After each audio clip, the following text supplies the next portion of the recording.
ಈಗ ಆ ಥರದ ದೂರು ಬಂದ ತಕ್ಷಣವೇ ನಾವೇನು ಮಾಡ್ತಾ ಇದ್ದೀವಿ, ಆ ಏರಿಯಾದಲ್ಲಿರ್ತಕ್ಕಂಥ ನಾಯಿಗಳನ್ನ ಶಿಫ್ಟ್ ಮಾಡ್ತಾ ಇದ್ದೀವಿ. ನಮಗೂ ಆಗಾಗ್ಗೆ ತಾವು ಹೇಳಿದಾಗ ದೂರುಗಳು ಬರ್ತಾ ಇದ್ದಾವೆ. ಆ ದೂರುಗಳು ಬಂದ ತಕ್ಷಣ ಅಲ್ಲಿರ್ತಕ್ಕಂಥವುಗಳನ್ನು ಶಿಫ್ಟ್ ಮಾಡಿ ನಾವು ABC ಸೆಂಟ್ರಿಂದ ಆಶ್ರಯ ತಾಣಕ್ಕೆ ಕಳಿಸ್ತಾ ಇದ್ದೀವಿ. ಬಟ್ ಸಹಜವಾಗಿ ಇಡೀ ನಗರದಾದ್ಯಂತ ಭಾಳಷ್ಟು ನಾಯಿಗಳಿರೋದ್ರಿಂದ ಆ ಇನ್ಸಿಡೆಂಟ್ಸ್ಗಳು ಆಗ್ತಾ ಇದ್ದಾವೆ. ನಮ್ಮ ಗಮನಕ್ಕೆ ಬಂದರೆ ನಾವೇನು ಈಗಾಗಲೇ IEC ಮೂಲಕ ಮುಂಜಾಗ್ರತಾ ಕ್ರಮ ತಗೊಳ್ಳೋದ್ರ ಬಗ್ಗೆನೂ ಕೂಡ ಮಾನ್ಯ ಜಿಲ್ಲಾಧಿಕಾರಿಗಳು ಎಲ್ಲ ಏನು ಒಂದು ಜಿಲ್ಲಾ ಮಟ್ಟದಲ್ಲಿ ಒಂದು ಸಮಿತಿನೂ ಕೂಡ ಇದ್ದಾರೆ ನಿರ್ವಹಣೆಗೆ ಸಂಬಂಧಪಟ್ಟಾಗಿ. ಆ ಸಮಿತಿಯಲ್ಲಿ ಸೂಕ್ತ ನಿರ್ದೇಶನವನ್ನು ಕೊಟ್ಟಿದ್ದಾರೆ. ಅದನ್ನು ನಾಯಿಗೆ ಇಮಿಡಿಯೇಟ್ ಕಡಿದ ತಕ್ಷಣ ಏನು ಕ್ರಮ ತಗೋಬೇಕು, ಏನು ಮಾಡಬೇಕು ಅಂತ. ಮತ್ತು ಎಲ್ಲ ಆಸ್ಪತ್ರೆಗಳಲ್ಲೂ ಆಂಟಿ ರೇಬಿಸ್ ಸಫಿಷಿಯೆಂಟಾಗಿ ಇಟ್ಕೊಳ್ಳಿಕ್ಕೂ ಕೂಡ ಸೂಚನೆಯನ್ನು ಕೊಟ್ಟಿದ್ದಾರೆ. ನಾವು ಮಹಾನಗರ ಪಾಲಿಕೆಯಿಂದಲೂ ಕೂಡ ಅಂಥ ಯಾರಾದರೂ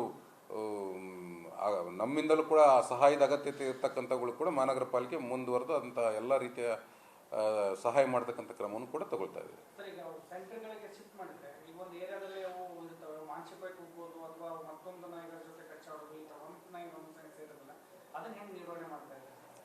ಅದು ಸ್ವಲ್ಪ ನಾವು ಅದ್ರ ಬಗ್ಗೆ ಹೇಳೋದು ಕಷ್ಟ, ಅದನ್ನು ತಜ್ಞರೇ ಹೇಳಬೇಕಾಗ್ತದೆ. ಅದಕ್ಕೆ ಸಂಬಂಧಪಟ್ಟಾಗೆ ಸಹಜವಾಗಿ ನೀವು ಹೇಳ್ದಂಗೆ ಅದಕ್ಕೊಂದು ಈ ನಾಯಿ ಸ್ವಭಾವನೇ ಒಂದು ಎಲ್ಲಿ ವಾಸ ಇರ್ತದೆ ಅದೊಂದು ಟೆರಿಟರಿ ಮಾಡ್ಕೊಂಡಿರ್ತದೆ. ಬೇರೆ ನಾಯಿ ಆ ಟೆರಿಟರಿಗೆ ಬಂದರೂ ಅವು ಸೇರ್ಕೊಳ್ಳಲ್ಲ.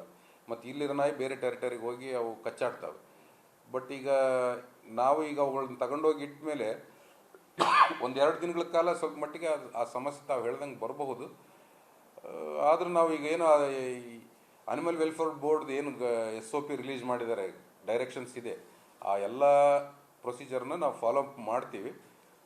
ಒಟ್ಟಾಗಿ ನೀವು ಹೇಳಿದಾಗ ಒಂದು 100 ನಾಯಿಗಳಿಗೆ ಒಂದೊಂದು ನಾವು ಕೆನಾಲಲ್ಲಿ ಅದಕ್ಕೆ 70/40 ಸ್ಕ್ವೇರ್ ಫೀಟ್ ಇರ್ತಕ್ಕಂಥ ಕೇಜ್ ಒಳಗಡೆ 100 ಡಾಗ್ಸನ್ನು ಇಡಬಹುದು ಅಂತೇಳಿ ಒಂದು ಡೈರೆಕ್ಷನ್ಸ್ ಇದೆ. ಅದು SOPನಲ್ಲಿ ಅದೇ ಸೈಜಲ್ಲೇ ನಾವು ನಿರ್ಮಾಣ ಮಾಡ್ತಾಯಿದ್ದೀವಿ. 100 ನಾಯಿಗಳಿಗೆ ಇಷ್ಟು ಸೈಜಿಂದು ಶೆಲ್ಟರ್ ಮಾಡಬೇಕು ಅಂತ. ಆ ಶೆಲ್ಟರ್ ಒಳಗಡೆ ಇಡ್ತೀವಿ.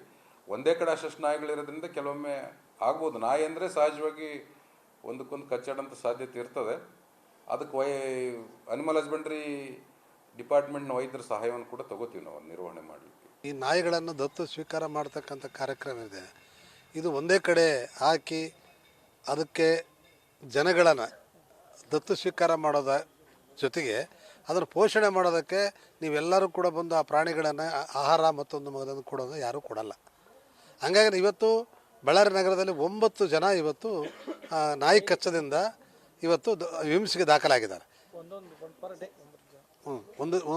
ಒಂದು ದಿನಕ್ಕೆ 9 ಜನಗಳಿಗೆ ಇವತ್ತು ನಾಯಿ ಕಚ್ಚಿ ಇವತ್ತು ವಿಮ್ಸ್ಗೆ ದಾಖಲಾಗಿದ್ದಾರೆ.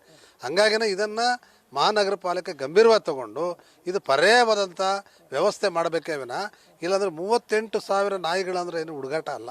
ಹಾಗಾಗಿ ಈ 38,000 ನಾಯಿಗಳನ್ನು ದತ್ತು ಸ್ವೀಕಾರ ಮಾಡಿ ಇನ್ನೊಬ್ರು ಯಾರೋ ಕೊಡ್ತಕ್ಕಂಥ ಆಹಾರವನ್ನು ಅದನ್ನು ನೀಡಿ ಮಾಡತಕ್ಕಂಥ ಏನೈತಲ್ಲ, ಯಾಕಂದರೆ ಒಂದು ಪ್ರಾಣಿಗಳನ್ನು ಸೇರೋಲ್ಲ. ಹಂಗಾಗಿ ಇದನ್ನು ಒಂದು ಕಡೆ ಕೂಡಿಸೋದೇನೈತಲ್ಲ ಅಷ್ಟು ಸುಲಭದಲ್ಲ. ಹಾಗಾಗಿ ಇದನ್ನು ವೈಜ್ಞಾನಿಕ ರೀತಿಯಲ್ಲಿ ಮಹಾನಗರ ಪಾಲಿಕೆ ಈ ಪ್ರಾಣಿ ರಕ್ಷಣೆ ಮಾಡಬೇಕು.